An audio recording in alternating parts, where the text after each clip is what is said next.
Bom, pessoal, na aula de hoje eu quero mostrar para vocês um exercício aqui sobre dimensionamento de floculador, né? Na verdade, dimensionando aqui um floculador a partir de uma vazão aqui que é dada, né? Na verdade, é dado Q1 e Q2, né? Do abastecimento de água. Só que como a gente sabe que a gente tem aqui, ó, por exemplo, um rio, nós temos a nossa a captação, que leva aqui para uma estação de tratamento. Da estação de tratamento, a gente pode levar para um reservatório, tá? E daqui que a gente vai para a rede de distribuição.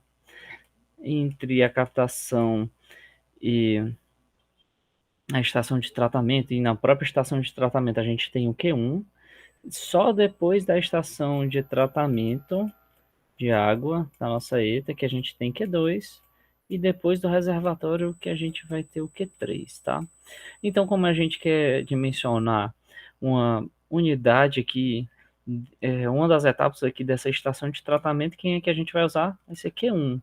Aqui nesse exemplo, eu coloquei outro valor, aqui de 0,036 metros cúbicos por segundo. Esse Q2 aqui a gente não vai utilizar, tá? Então, a partir dessa vazão, é pedido para dimensionar um floculador hidráulico, porque ele vai utilizar aí da própria hidráulica para fazer a mistura, né, desse floculador do coagulante com a água e fazer esses flocos se formarem, aumentarem, tá? Ou ele poderia ter sido mecânico, caso tivéssemos algum equipamento mecânico aí, umas palhetas com um motor associado, né, rodando lá e fazendo essa mistura. No entanto, a gente está usando aqui um floculador hidráulico com chicanas horizontais removíveis, dividido em três trechos ou três canais. Determinar, então, é pedido para determinar essas dimensões dele. Deve-se levar em consideração, então, as especificações que a gente tem aqui na NBR 12216, que trata sobre estações de tratamento de água.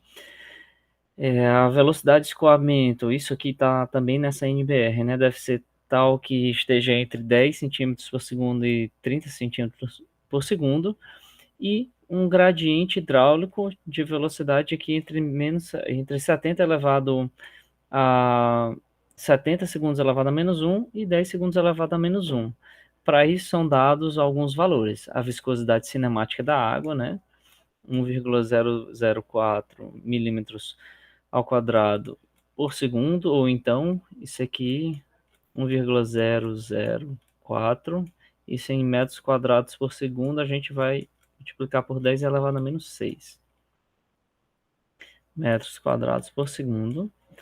Tempo de atenção, isso está previsto também nessa norma, então todo esse dimensionamento é feito à luz dessa norma, né? Então, para um floculador hidráulico, o tempo de detenção ele tem que estar entre 30 e 40 minutos, tá certo? Caso não tenha algum ensaio, né? Que no caso a gente está adotando que não tem nenhum ensaio. Para a chicana, a gente vai adotar uma chicana removível de madeira com dimensões de 2,44 por 1,60 por 0,015 metros, né? Ou 15 milímetros aqui de espessura, tá? A largura de 2,44 e a altura de 1,60, tá? O que é que isso quer dizer? Se eu tenho minha água passando aqui num trecho de canal, tá? Então essa minha chicana vai ter 2,44 aqui de largura, 1,60 de altura e 15 milímetros de espessura. Todos esses dados aqui a gente vai usar, basicamente, tá? Por que que é importante a gente observar aqui que essa chicana é removível? Porque na própria NBR 12216 é uma recomendação que, se essa chicana for fixa, aqui como se fosse um anticoncreto, a gente tem uma dimensão aqui, uma distância entre uma e outra, que deve ser mínima igual a 0,60 metros, né, ou 60 centímetros, tá certo? Ok. um coeficiente de rugosidade da madeira de 0,011. Isso aqui que a gente vai usar mais para frente. E como a gente viu aqui, esse floculador ele vai ser dividido em três trechos, né, que a gente vai chamar de três canais. Nós temos aqui a velocidade da água que vai estar em cada um deles. Isso aqui, se vocês bem observarem, vai ser mais ou menos 2/3 da velocidade sempre que eu adotei aqui para velocidade aqui no canal seguinte, tá? Isso porque aqui seria o trecho 1, né? Trecho 2, trecho 3, né? O canal 1, 2 e 3.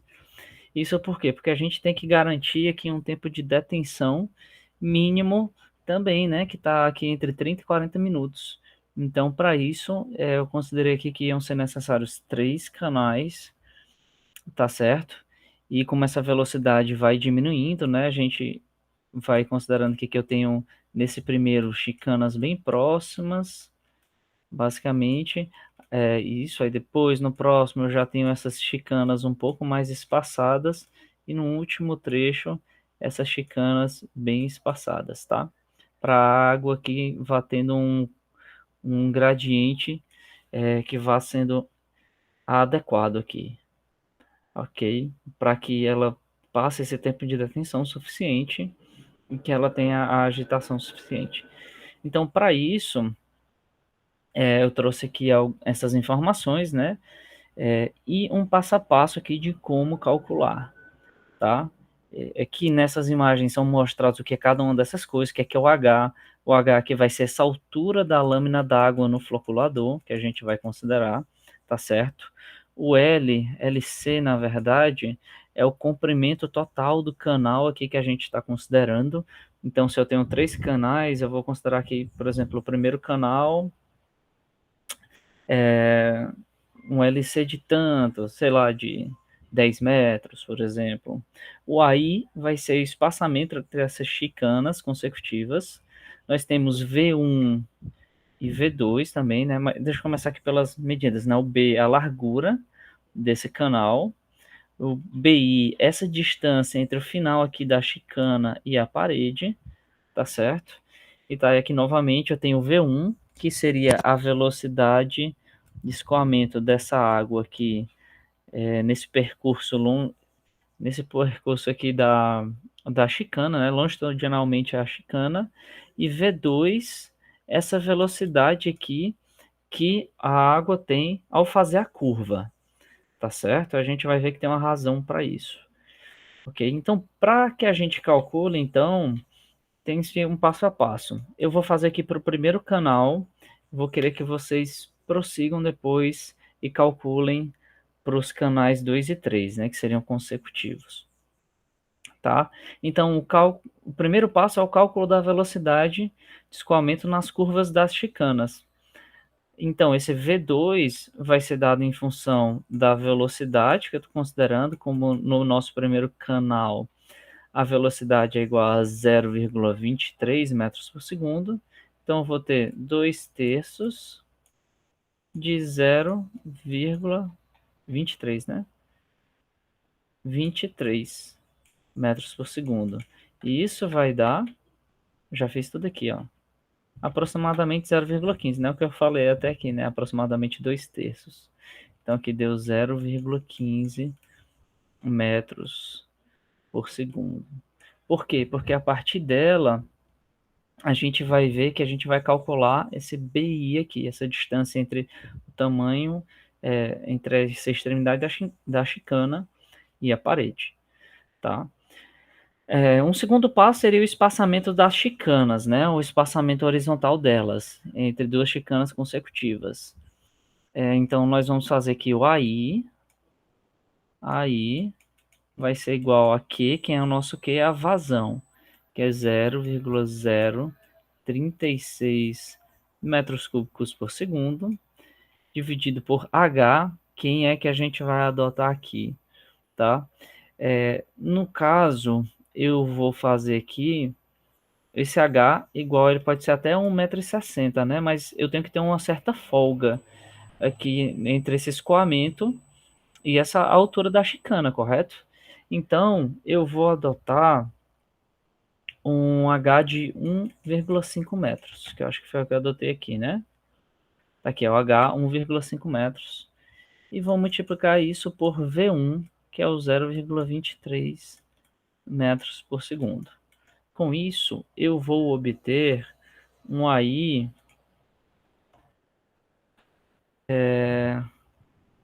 Fiz essa conta aqui, mas eu arredondei para cima. Tá? Eu arredondei para 0,6 no mínimo. Tá? Deixa eu fazer o seguinte. Vou pegar só esse trecho aqui. Arredondar para cima. Ok. Ficou igual.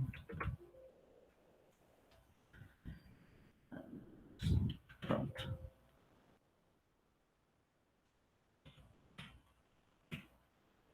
0,2 metros. Porém, eu já adotei aqui um AI de 0,6 metros. Isso porque eu estava vendo depois que estava me dando os problemas lá em relação a gradiente de velocidade, etc. Então, já vou adotar aqui, que vocês podem adotar também, um AI de 0,6 metros. Ok? A distância da extremidade da chicana à parede do canal, esse BI, né, que a gente estava vendo aqui. O BI também vai ser uma aplicação direta aqui desses valores, eu vou fazer aqui desse lado para não confundir ali. Então, BI vai ser igual a vazão 0,036, que vai ser dividido por H, que é adotado foi de 1,5, que multiplica V2, que é 0,15. Isso nos deu um valor de 0,2 metros, tá? Então, esse vai ser o nosso BI. O próximo passo vai ser calcular essa largura total do canal, né? Que vai levar em consideração esse BI também. Para isso, a gente vai aplicar aqui de uma maneira direta, né? O B vai ser igual ao BI, o B, né, da chicana, a largura dela, que a gente está adotando aqui de 2,44. Ok, então vai ser 2,44 menos 0,04, que é um coeficiente aqui da equação, mais o BI, que é a largura, essa distância da extremidade da chicana à parede do canal, que é 0,2. Com isso, então, eu vou ter quanto? Que o B vai ser igual a 2,6 metros, tá? Vocês vão ver que são vários passozinhos, mas são aplicações de fórmulas bem tranquilas, tá? Bem diretas. Agora, eu vou calcular a quantidade de chicanas que eu vou precisar. Para isso, eu preciso aqui do comprimento do canal. E que ele não dá para gente, nessa questão aqui, não dá para a gente um comprimento do canal, tá? No geral, o que a gente vai fazendo é testando esse comprimento do canal aqui, por isso até que eu fiz uma planilha no Excel, para que a gente ache, vá alterando aqui, porque vai alterar aqui no tempo médio de detenção do canal, lembrando que a gente tem que ter um tempo mínimo, né? Vai alterar aqui perda de carga e etc. Então, vai alterar também o nosso gradiente médio do canal, que tem que estar entre aqueles valores. Eu já adotei, eu já fiz esse cálculo aqui e eu vi que para passar eu preciso de um comprimento do canal igual a 15 metros. Tá? Então vocês podem adotar aqui 15 metros.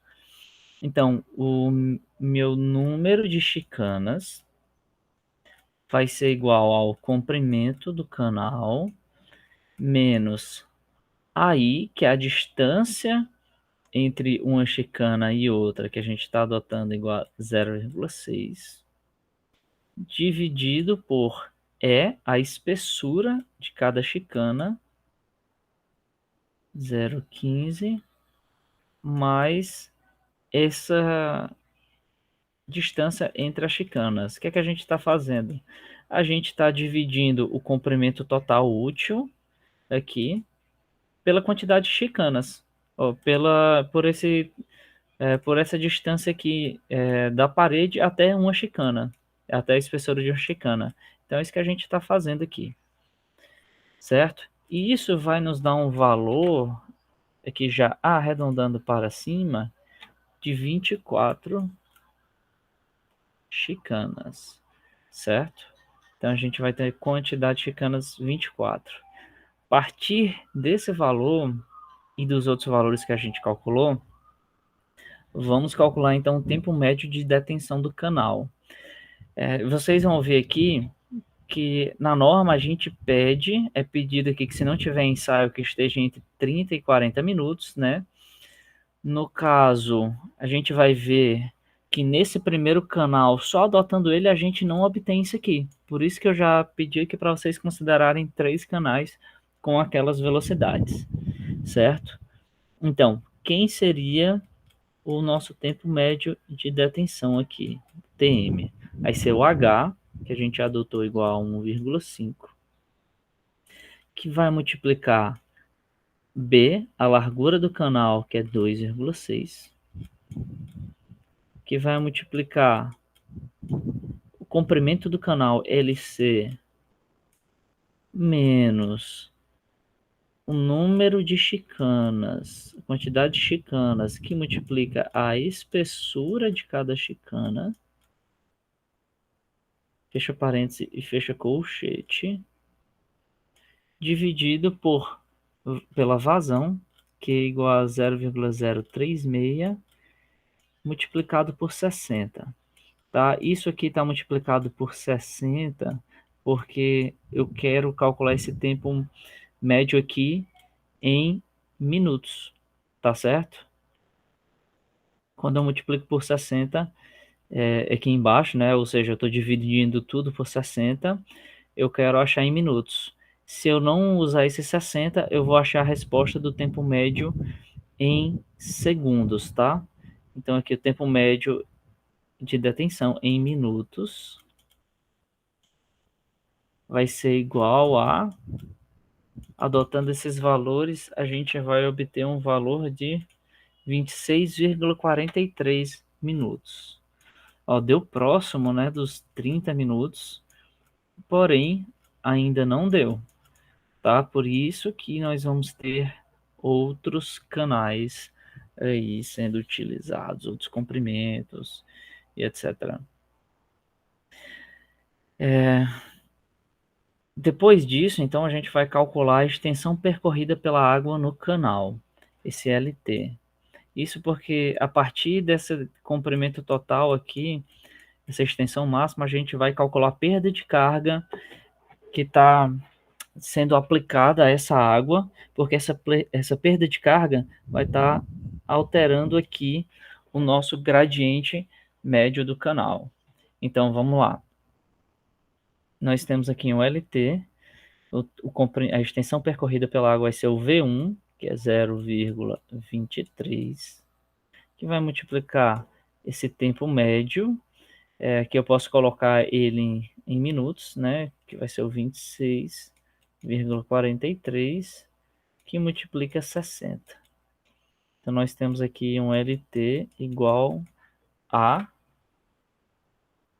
364,78. 364,78 metros. Ok? Então, esse vai ser o nosso LT. Vou apagar esse aqui porque ficou na frente, né? O próximo passo seria calcular a perda de carga nas voltas. Tá? Vou riscar esse aqui de novo. A perda de carga nas voltas vai ser a perda de carga devido a essa mudança de direção aqui do escoamento, né? Em que eu estou aqui nesse período, nesse comprimento aqui vem o reto, e na hora que eu faço essa mudança de direção, eu tenho uma perda de carga, tá? Então, a perda de carga das voltas, considerando já todas as voltas, vai ser dada por essa equação, que vai depender do número de chicanas, da velocidade 1, da velocidade 2 e da gravidade. Então, nós vamos calcular aqui o HP1 vai ser igual ao número de chicanas, que é 24, né? que multiplica 0,23 ao quadrado, que é o V1 ao quadrado, mais 24 chicanas menos 1, que multiplica V2 ao quadrado. V2 é 0,15, né? Ao quadrado, dividido por 2 vezes a gravidade, que é 9,81 aproximadamente, né? Com isso, nós vamos ter que a nossa perda de carga nas voltas total vai estar na ordem de 0,092 metros.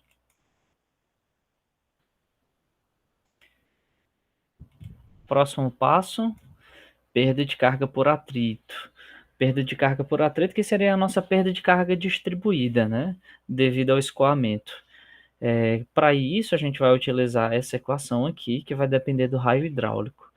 E se vocês lembrarem bem da disciplina de hidráulica, raio hidráulico é área molhada sobre perímetro molhado, tá? Quem vai ser a nossa, olhando aqui para o escoamento, né? Eu tenho a distância aqui entre as chicanas, que é onde a água está passando. Eu tenho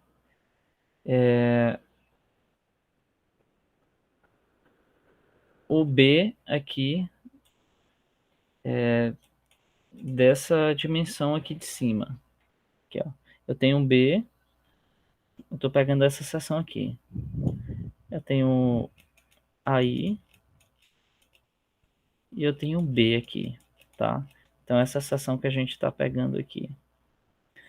Com isso, o nosso raio hidráulico, então, ele vai ser 0,6 que multiplica 2,6 sobre 2 vezes 0,6 mais 2,6.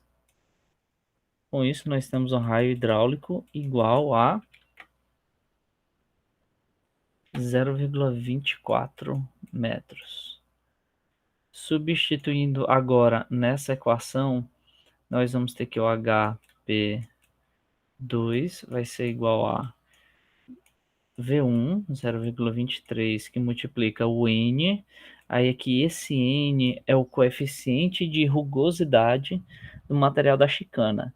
Se eu estou falando que elas são de madeira, eu disse que era 0,011 esse N, esse coeficiente de rugosidade aqui. Então é ele que a gente vai usar. Não é o N do número de chicanas, é o N do coeficiente de rugosidade. Isso tudo ao quadrado, que multiplica o comprimento total o LT que a gente considerou aqui, né? Calculou 364,78 dividido pelo raio hidráulico 0,24 elevado a 4 terços. Isso vai nos dar um HP2 igual a 0,015 metros, certo? Agora a perda de carga total, que a gente vai precisar calcular, vai ser a soma dessas duas perdas de carga, né? Então vai ser o 0,092 mais 0,015, que vai dar 0,108 metros. A partir dessa perda de carga, então, que a gente vai calcular aqui, talvez todos esses passos vão estar direcionando a gente para calcular esse gradiente hidráulico para saber se está condizente com o que a norma estabelece, né? Que tem que estar entre 10 e 70 segundos a menos 1. Bem aqui, ó. Tá aqui, ó. O gradiente hidráulico tem que estar entre 10 e 70 segundos a menos 1, certo? Então, por fim, a gente vai calcular esse gradiente hidráulico aqui, que vai ser a raiz de G, que é a nossa gravidade, aproximadamente 9,81, que multiplica a perda de carga total, 0,108, dividido por aqui a viscosidade cinemática é é a viscosidade cinemática da água, que a gente vai considerar 20 graus Celsius igual a 1,004 milímetros ao quadrado por segundo, só que no caso, essa equação que vem da norma, ela pede para entrar o valor em metros quadrados por segundo, então a gente vai usar aqui, ó, 1,004 vezes 10 elevado a menos 6, 0,004, que multiplica 10 elevado a menos 6, que por fim vai multiplicar aqui o nosso tempo de médio de detenção, aqui 26,46. Só que no caso a gente tem que usar, aqui, se eu não me engano, em segundos também. Deixa eu ver, B51, a gente tem que usar isso em segundos, tá? Então, eu já fiz essa conversão aqui, os 26,43 dá 1.586 segundos. Deixa eu já colocar aqui, que é igual a 1.586 segundos. Isso aqui é segundos. Escrever segundos para não confundir com o meu 5. Tá, então 1.586. Com isso, calcula-se então o gradiente. O gradiente, então, ficou igual a 25,74. 25,74 segundos elevado a menos 1. Professor, bateu aqui, ó, o gradiente deu certo, tá entre os 10 e 70, mas como a gente viu, o tempo de detenção ainda não bateu. Ele está precisando aqui aumentar ainda por volta de 4 minutos, tá? Eu considerei aqui mais 2 canais, mas vocês podem ver, talvez até de conseguir, talvez em mais um canal, fazer essa distinção aí, conseguir fazer esse tempo de detenção máximo chegar aí com 2 canais, tá certo? Então é isso, pessoal. Aí no próximo canal vocês fazem, né, no próximo trecho do floculador vocês fazem exatamente a mesma coisa que foi feita agora, só que agora considerando uma velocidade V1 distinta. Vocês podem inclusive alterar o espaçamento dessas chicanas, que vai alterar várias e várias coisas aqui, né, até vocês encontrarem um novo tempo de detenção médio e um novo gradiente, tá? O gradiente vai ter que estar sempre entre os 10 e os 70 segundos elevado a menos 1.